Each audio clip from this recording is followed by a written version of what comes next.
রুমা কথাগুলো বলে কান্নায় ভেঙে পড়ল। সালেহা চৌধুরী রূপাকে জড়িয়ে ধরে কান্না করতে লাগলো। এইটা দেখে সবাই অবাক হয়ে গেল। রুমা সহ্য করতে না পেরে জ্ঞান হারিয়ে ফেললো। জ্ঞান ফিরতে দেখতে পেল ওই একটা রুমে শুয়ে আছে। রূপা বলে চিৎকার দিয়ে উঠে পড়ল। এই, আপনি এসব নাটক বন্ধ করেন, এখনই এই বাড়ি থেকে চলে যান। রিয়া, আমাকে তুই ক্ষমা করে দে। আমি কেন যে তোর কথা বিশ্বাস করলাম না। আজ বিশ্বাস করলে হয়তো রূপার সাথে শেষবারের মতন কথা বলতে পারতাম। রিয়া, তুই কেন আগে বলস নাই যে আমার সন্তান? কেন আমাদের থেকে নিজের পরিচয় লুকিয়েছিলিস? আপনি এই বাসা থেকে চলে যান, আপনাকে আমি কোনো কিছুরই উত্তর দিতে চাই না। আপনি কি চলে যাবেন নাকি আমার মরা মুখ দেখবেন, কোনটা? রিয়া দাদু ভাই এইভাবে বলে না। দেখো, এখানে তোমারও দোষ আছে। আমাদের আগে কেন বলো নাই তোমার পরিচয়? এইভাবে কেন লুকিয়ে রেখেছিলে? তুমি জানো আমরা তোমাকে কত খুঁজেছি। কি পরিচয় দিতাম? আপনারা তো ভালোই আছেন। আমাদের কথা আপনাদের মনে যে কত আছে তা তো দেখতেই পেয়েছি। নতুন সংসার, স্বামী, সন্তান নিয়ে তো উনি ভালো আছে।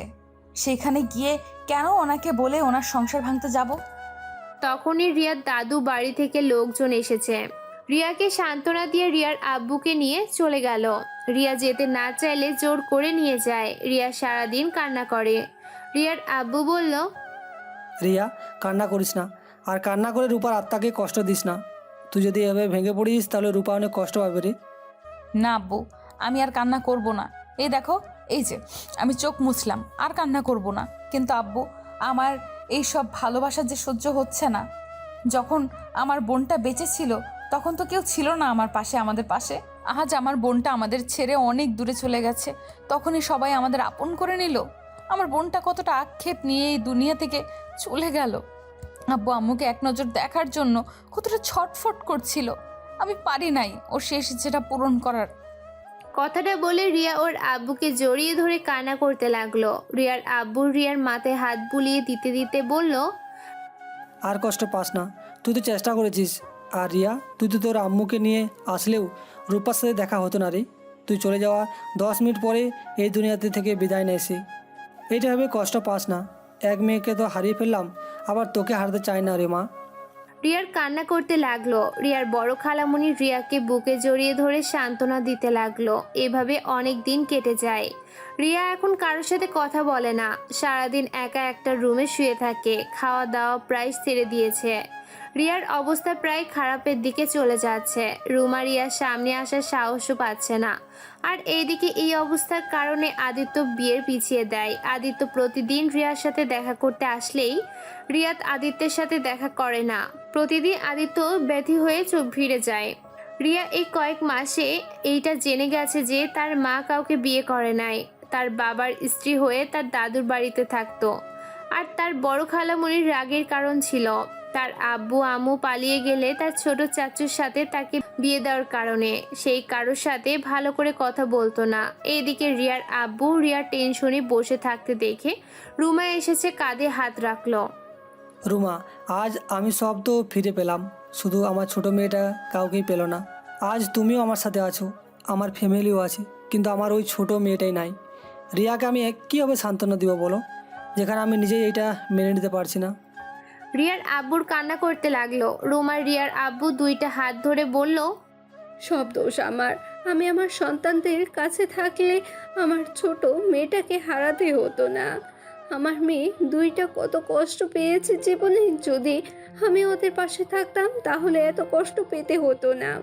আমাদের বাড়িতে কাজের বুয়া হয়ে থাকতো না, আর আমাকেও না পাওয়ার অপেক্ষায়ও থাকতো না।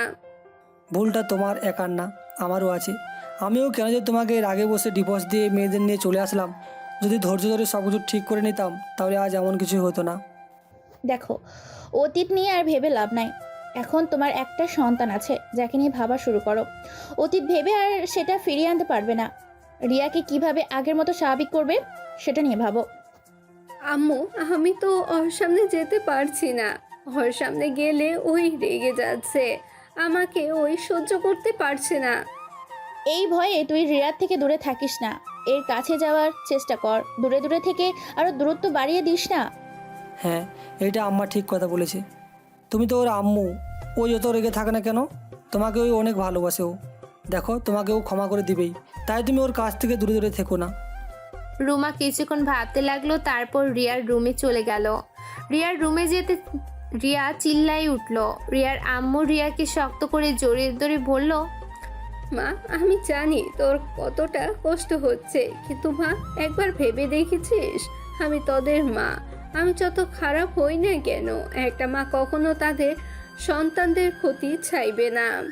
তোর যেমন কষ্ট হচ্ছে একবার ভেবে দেখ আমার কতটা কষ্ট হচ্ছে। তাকে আমি 10 মাস 10 দিন এই পেটে রেখেছিলাম, কতটা আদর স্নেহ মায়া মমতা দিয়ে তাকে বড় করবার চেষ্টা করেছি। ভাগ্যক্রমে তোদের ছেড়ে এতটা বছর একা কাটাতে হলো। প্রতিটা রাত কেমন কেটেছে শুধু আল্লাহ আর আমি জানি।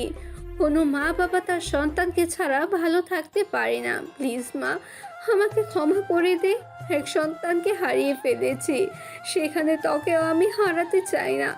আমাকে ক্ষমা করে দে না রে মা, আমি তোর 2টা পায়ে ধরি। রুমা যখন কান্না করতে করতে রিয়ার পায়ে ধরতে যাবে, সাথে সাথে রিয়া রুমাকে বুকে জড়িয়ে ধরে কান্না করতে লাগলো আর বলতে লাগলো, আমাকে ক্ষমা করে দাও আম্মু, আমার ভুল হয়েছিল।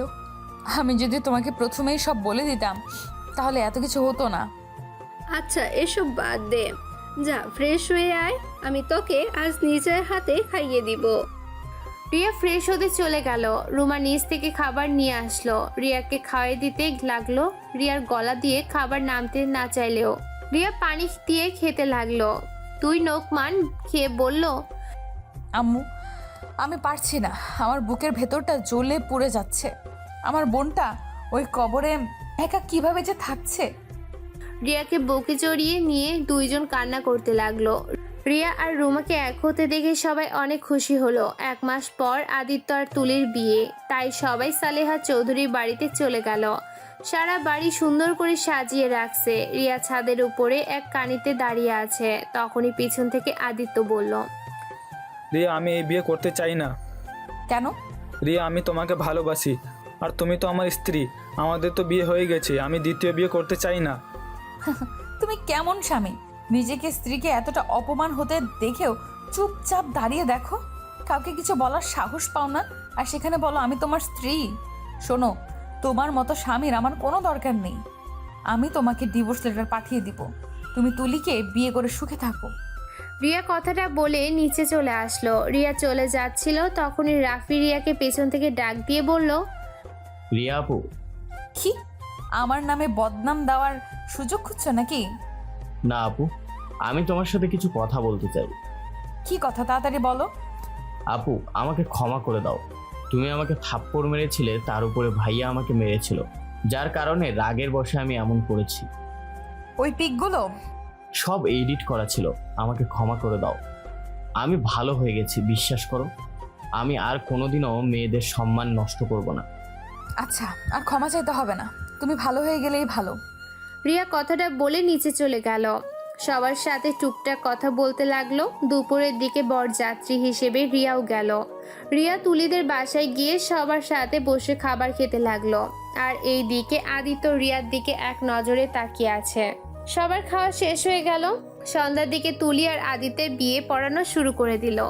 আদিত্যকে রেজিস্টার খাতায় সাইন করতে বললে আদিত্য সাইন না করে বসে থাকে। আর এইদিকে রিয়া ওদের ছবি তুলতে ব্যবস্থা হয়ে যায়। সালেহা চৌধুরী আদিত্যকে বললে, কি ব্যাপার দাদু ভাই, সাইন কেন করছো না? আদিত্য, এভাবে বসে আছো কেন? তোমার কি আমাকে বিয়ে করার কোনো ফিলিংস তো নেই? একের পর এক আদিত্যকে বলতে লাগলো সাইন করতে। আদিত্য কারো কথা না শুনে উঠে পড়লো। আদিত্য তুলির দিকে তাকিয়ে বলল, তুলি আমাকে ক্ষমা করে দাও, আমি তোমাকে বিয়ে করতে পারবো না। হোয়াট?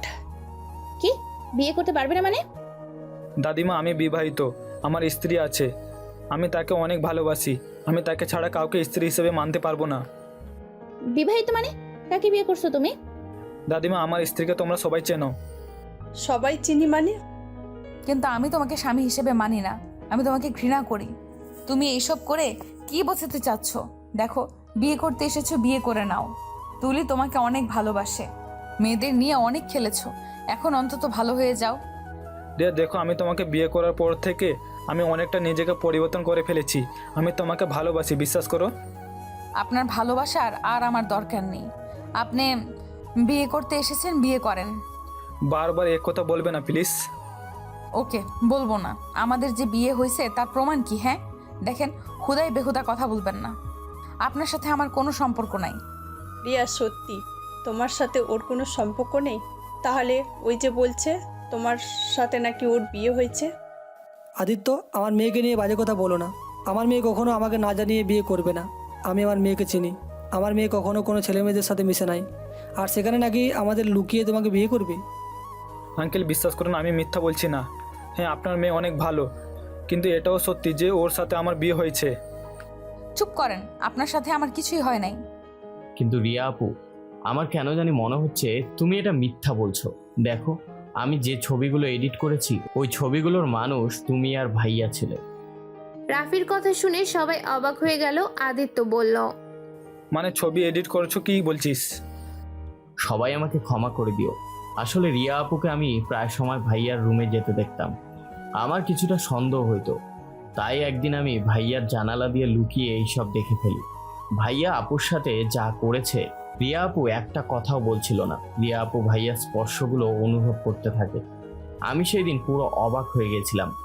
আর তুলি আপুর সাথে যখন বিয়ে, সেখানে রিয়া আপু থাকলে সমস্যা হবে। ভাইয়া ফুপির মতো সবাই তাড়িয়ে দিতে পারে।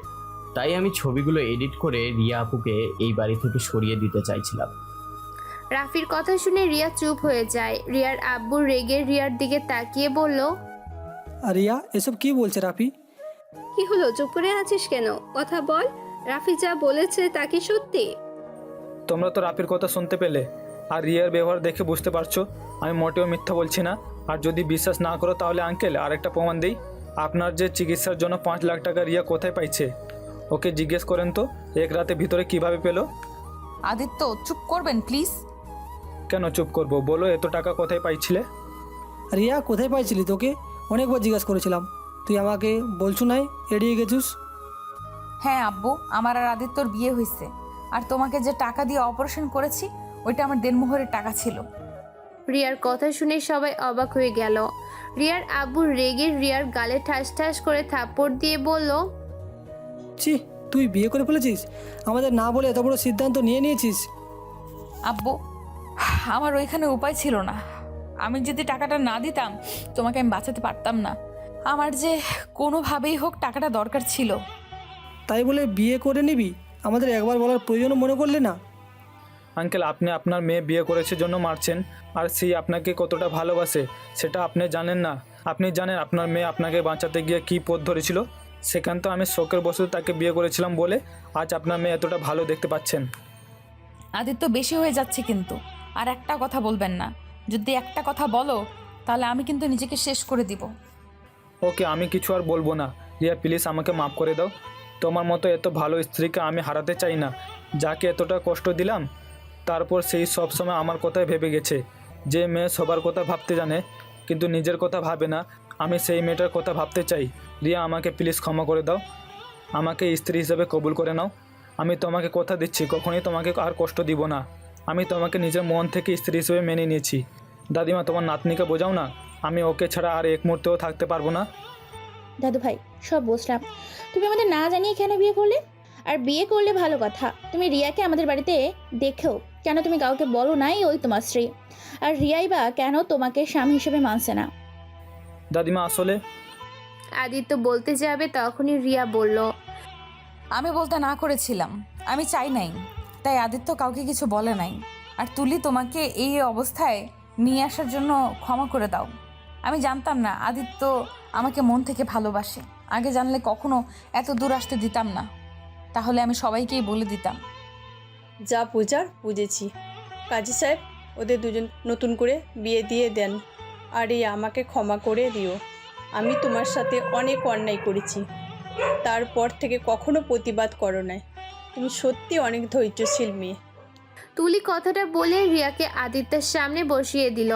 আর এইদিকে কাজী সাহেব সব কিছু ঠিক করে ওদের দুজনকে বিয়ে পড়িয়ে দিল। আর রাফি বলল, তুলি, তুমি কিছু মনে না করলে তোমাকে আমি বিয়ে করতে চাই। তোমাকে আমি প্রথম দেখাতেই ভালোবেসে ফেলেছিলাম, কিন্তু ভাইয়ার হবু বউ বলে কিছু বলিনি। বিয়ে করতে পারি, একটা শর্তে, লুচ্চামি ছেড়ে দিবে। তুলির কথা শুনে সবাই হেসে দিল। তারপর রাফি মাথা নিচু করে লজ্জা মাখা কণ্ঠে বলল, বউ থাকলে আবার লুচ্চাম করতে যাব কেন? বিয়ে তো করে দেখো। আদিত্যের আব্বু আম্মু তুলির আব্বু আম্মুর সাথে কথা বলে রাফি আর তুলির বিয়ে দিয়ে দিল। দুইজন গাড়িতে উঠে বাড়ির উদ্দেশ্যে রওনা দিল। আদিত্য রিয়ার পাশে বসে ও হাতটা শক্ত করে বুকের সাথে জড়িয়ে ধরে সারা রাস্তায় চলে গেল। বাসায় গিয়ে যার যার বাসর রুমে বসিয়ে দিয়ে আসলো। আদিত্য আর রাফিকে ওর কাজিনরা ধরে রাখছে। আদিত্য সবার সামনে বলে উঠল, উফ, এই তোরা ছাড়বি? আমার না বাসর হয়েছে, রাফির তো হয় নাই, ওকে যেতে দে। আর সাথে তোদের মায়া হলে আমাকেও যেতে দে ভাই। আদিত্যের কথা শুনে সবাই হাসতে লাগলো। আদিত্যের আম্মু আব্বু আর রিয়ার আব্বু রুমা কিছুটা লজ্জা পেয়ে গেল। সালেহা চৌধুরী বলল, ওদের যেতে দাও, তোমরা ধরে রেখো না। সালেহা চৌধুরীর কথা শুনে আদিত্য আর রাফিকে ছেড়ে দিল। আদিত্য তো দৌড়ে বাসর ঘরে চলে গেল। আদিত্য বাসর ঘরের সামনে গিয়ে হাঁটুর উপরে হাত রেখে হাঁপাতে লাগলো। তারপরে রুমে ঢুকে রিয়ার দিকে যেতে লাগলো। অতক্ষণ পর আসার সময় হলো? আমি কি করব, ওরা তো ছাড়তে চাইছিল না। ভালো, এখন ঘুমাও, যাও। ও মা, ঘুমাবো কেন? বাসরাতে কেউ ঘুমায় নাকি? ইয়া বাসর রাত করবার চাও? একবার হয়েছে সারা রাত ঘুমাতে দাও নাই। এই বাসর রাতে আমি ঘুমাবো আর তুমি তাকিয়ে তাকিয়ে আমাকে দেখবে। তাই নাকি? আচ্ছা, আগে কাছে যাই। রিয়ার কাছে গিয়ে আদিত্য রিয়ার পাশে বসলো। রিয়ার দুইটা হাত ধরে বলল, আচ্ছা, তুমি তখন মিথ্যা বললে কেন? তুমি তো আমাকে বলতে না করো নাই। আমি ইচ্ছা করে কাউকে কিছু বলি নাই। আমি মিথ্যা বলছি এজন্য আমার স্বামীর চরিত্র বিষয়ে আমি জানি। আমি চাই নাই আমার স্বামীর চরিত্রের ব্যাপারে কেউ জেনে যাক, আর আমার স্বামীকে সবাই ছোট নজরে দেখুক।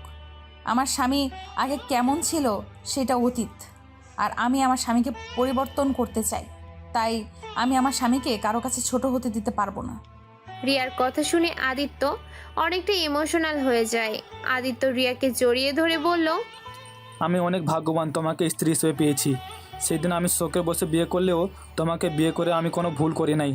আই লাভ ইউ জান। আই লাভ ইউ টু জান। দুইজন দুইজনকে শক্ত করে জড়িয়ে ধরলো। আসসালামু আলাইকুম। জানি না গল্পটা কেমন হয়েছে, বাট এই গল্পতে আপনাদের অনেক সুন্দর সুন্দর কমেন্ট পড়ে। মাঝে মাঝে প্রচণ্ড হাসি পেয়েছে, আবার কিছু কমেন্ট দেখে একটু খারাপ লাগছে। বাট তারপর গল্পটার প্রথমে 18+ জন্য অনেকেই আমাকে পাবনায় পাঠিয়ে দিতে চাইছেন। তাদের বলছি, পাবনার রাস্তা আমি চিনি না, আমাকে দয়া করে দিয়ে আসেন, তাহলে আমার উপকার হতো। আর ও হ্যাঁ, কিছু গাঞ্জা কিনেও দিয়েন। আমি আবার গাঞ্জা না খেয়ে গল্প লিখতে পারি না। যাই হোক, যারা আমাকে অনেক সুন্দর সুন্দর কমেন্ট করে অনেকটা গল্পের প্রতি আগ্রহ বাড়িয়ে দিয়েছেন, আপনাদের সবাইকে অসংখ্য ধন্যবাদ। আর গল্পের ভিতরে হয়তো অনেক ভুল আছে, সবাই ক্ষমার দৃষ্টিতে দেখবেন। এইটাই কল্পনা, আর একটা গল্পের সাথে বাস্তবিক সাথে কিছুটা ধরার চেষ্টা করছি। জানি কতটুকু পারছি বা পারি নাই। যাই হোক, সবাই ভালো থাকবেন, সুস্থ থাকবেন, এই দোয়াই করি। আর আপনারা চাইলে নতুন গল্প নিয়ে আসবো। আর যদি বলেন ছলনাময়ী গল্পের সিজন 2 দিতে, তাহলে ওইটাই নিয়ে আসবো। ধন্যবাদ। আসসালামু আলাইকুম।